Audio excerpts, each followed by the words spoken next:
It's late October in New York City, and the air is thick with anticipation. The leaves have turned, the days are growing shorter, and the city's energy feels different, charged, restless, and on edge. In Harlem, the tension is almost palpable, as if the neighborhood itself is holding its breath, waiting for something to break. Harlem is buzzing with tension. On every corner, people are talking about justice, about leadership, about what comes next.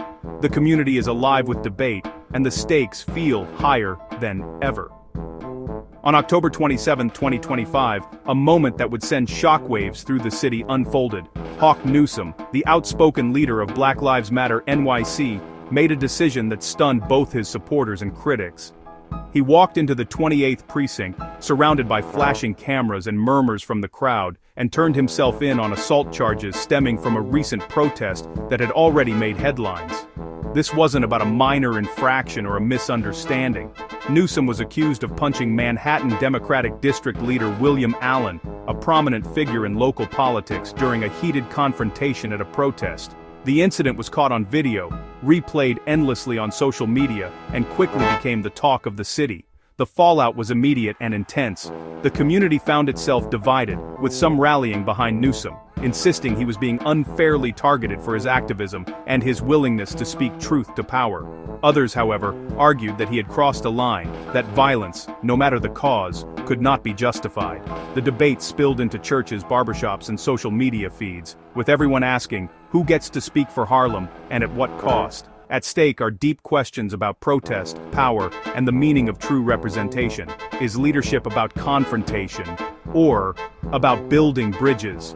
Can a movement survive when its leaders are under fire, both from outside forces and from within their own ranks? The story unfolding here is much more than a personal feud or a single night's altercation. It's about the messy, high-stakes world of modern activism, where every action is scrutinized, every word dissected, and the line between hero and villain is constantly shifting. In Harlem, these questions aren't just theoretical, they're lived every day on the streets and in the hearts of the people. As we dig deeper, we'll explore not just Newsome's role, but the origins of the protests that set all this in motion. We'll look at the simmering disputes over non-profit funding, the rivalries that have shaped Harlem's activist scene, and the broader forces that turned a fight for justice into a police matter. What does it mean when a movement's internal battles spill out into the open, and how does a community pick up the pieces? Buckle up, because this is a story where every layer reveals something deeper, and every answer leads to more questions. In Harlem, the struggle for justice is never simple, and the fight for leadership is far from over. Hawk Newsome is a name you can't ignore in New York activism. As co-founder of BLM Greater New York, he's known for his confrontational style and willingness to challenge both the system and his own movement. Newsome's activism is bold, direct, and often controversial. He's led countless protests against police brutality and systemic racism. His rhetoric, like threatening to burn down this system, energizes supporters but draws fire from critics. Newsome isn't just an activist, he's a symbol of uncompromising, in-your-face protest. His reputation as a lightning rod means every incident involving him is instantly polarizing. Understanding his history is key to understanding the Harlem Showdown. The protest that sparked it all was about more than just money. It was about power, dignity, and the right to be heard. On a humid summer afternoon, Harlem's streets filled with the sounds of chanting, the air thick with frustration and hope. Residents, activists, and community leaders gathered not only to demand funding, but to insist that their voices mattered in decisions shaping their neighborhoods. At the center of the storm was Silent Voices United, a grassroots nonprofit led by Tiffany Fulton. When the organization lost its city funding, Fulton and her supporters claimed it was more than a budget cut. It was political retaliation for speaking out against local officials. The loss threatened vital programs for youth and families, deepening a sense of betrayal among Harlem's most vulnerable. Hawk Newsome, a prominent Black Lives Matter activist, quickly joined the fight. Alongside BLM supporters, he led marches to Councilman Yusuf Salam's office, demanding transparency and accountability. Their presence amplified the stakes, drawing citywide attention and putting pressure on elected officials to respond. For many protesters, this was about more than a single nonprofit's budget.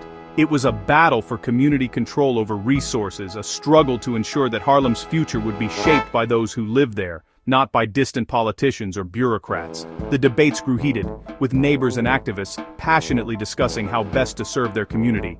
Tensions ran high as activists accused local leaders of being black faces of systemic oppression. The anger was palpable, fueled by years of feeling ignored and sidelined. Protesters demanded not just answers, but real change, calling out what they saw as hypocrisy and demanding accountability from those in power. The rally was electric, with chants and demands echoing through Harlem's historic streets. Megaphones blared, signs waved, and the crowd's energy surged as speakers called for justice and equity. The sense of unity was strong, but so was the undercurrent of anger and distrust. Discretionary funding in New York City has always been political, but this time, the stakes felt deeply personal. Every dollar cut or granted could mean the difference between hope and hardship for Harlem's families. Behind closed doors, city council members debated fiercely, aware that their decisions would reverberate far beyond the council chambers. The alleged assault happened in this volatile atmosphere, a perfect storm of frustration, distrust, and raw emotion. Police and protesters faced off intense standoffs, and the line between peaceful demonstration and chaos blurred. The city watched, holding its breath as Harlem's pain and resilience played out in real time. Ultimately, the battle was about more than funding. It was about respect, power, and the right of Harlem's people to shape their own future, a fight that continues to echo through the city's streets and hearts. In the chaos, William Allen accused Hawk Newsome of punching him. Allen, a Democratic district leader, represents the establishment Newsome often challenges. The accusation turned a protest into a criminal case, raising the stakes for everyone. Details are murky. Despite dozens of cameras, no clear video of the alleged punch has surfaced. Newsome's defense: if it happened, where's the tape? The absence of video fuels speculation. Was this a setup or a real assault? The case now hinges on credibility. Allen's word against Newsome's. The police are caught in the middle, forced to act on a complaint without hard evidence. It's a classic New York standoff, with the truth up for grabs. When Hawk Newsome arrived to surrender, the scene outside the police precinct was anything but ordinary. Supporters gathered in force, their voices echoing through the city streets, while a wall of cameras and reporters captured every moment. The air was thick with anticipation, and Newsome, never one to shy away from the spotlight, delivered a message that was both defiant and strategic. He knew the world was watching, and he seized the moment to shape the narrative on his own terms. Newsome pointed to the glaring absence of video evidence as a cornerstone of his defense. 30 cameras, no footage, he declared, challenging the official story and casting doubt on the charges against him. In an age where surveillance is everywhere and every action seems to be recorded, the lack of video became, in his eyes, a powerful symbol of his innocence. It was a rallying cry for his supporters, who saw the missing footage as more than a technicality.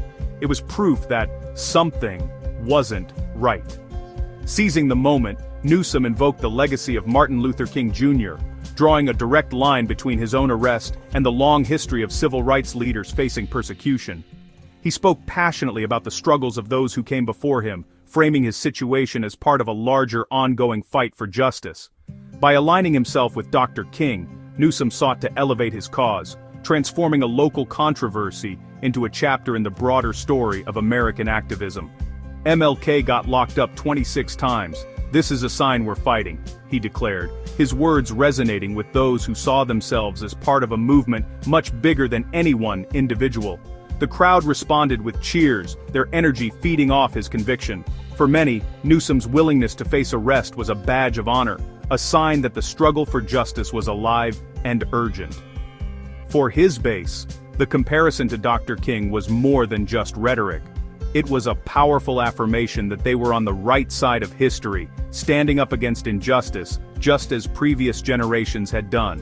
Newsome's supporters rallied around him, holding signs, chanting slogans, and vowing to continue the fight no matter the obstacles. In their eyes, he wasn't just a protest leader, he was a modern-day freedom fighter, willing to risk everything for the cause. But not everyone was convinced. Critics quickly pointed out the differences between Newsome and Dr. King, especially when it came to tactics and philosophy. They accused Newsome of self-aggrandizement, arguing that King's unwavering commitment to nonviolence set him apart from today's activists. Some questioned whether the comparison was fair, or if it was simply a way to deflect attention from the charges at hand. Still, whether you buy the comparison or not, there's no denying that Newsome's move changed the conversation. What began as a legal issue quickly became a debate about civil rights, activism, and the power of narrative. The story shifted from questions of guilt or innocence to larger questions about justice, surveillance, and the role of protest in American society. Newsome's arrest became more than just a legal problem. It became a rallying point for a community hungry for change. Supporters gathered outside courthouses, chanted in the streets, and used the moment to draw attention to broader issues of police accountability and civil rights.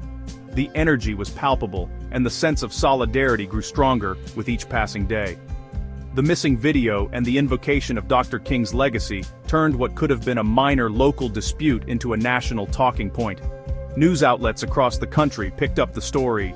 Social media buzzed with debate, and community meetings grew heated as people argued over what it all meant. The conversation was no longer just about one man, it was about the movement, the message, and the moment. In the end, Newsome ensured that his story, and the questions it raised, wouldn't be forgotten. By turning his arrest into a symbol, he kept the spotlight on the cause, reminding everyone that the fight for justice is far from over.